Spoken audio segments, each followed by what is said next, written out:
Marami ang nag-abang kung ano ang magiging reaksyon ng TV host actress na si Kim Chu matapos ang naging revelasyon ng kanyang ex-boyfriend na si Sian Lim.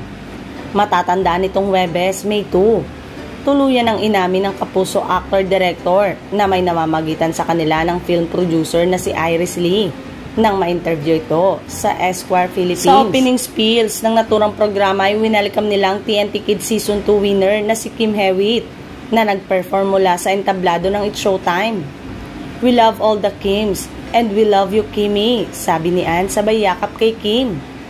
Singit naman ni Bong, "Gusto mo bang magpasample, Kim?" Sinakyan naman ito ni Ann at tinanong kung anong kantang gusto nitong i-perform.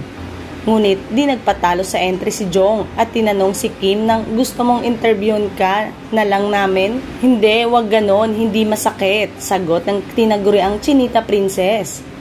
Hindi naman pinilit pa ng mga ito na ungkatin kung kumusta na si Kim on air matapos ang revelasyon ni Sian. Ngunit ayon sa isang source, imbiyer na nga ang kabogabol na si Vice Ganda matapos na umamin ni Sian Lim. Idinaan nga ni Vice sa biro umano na may nagulat ba? Na ayon sa mga netizen ay sagot ni Vice sa pagsasapubliko kamakailan ni Sian Lim sa bagong girlfriend ni Sian na si Iris Lee.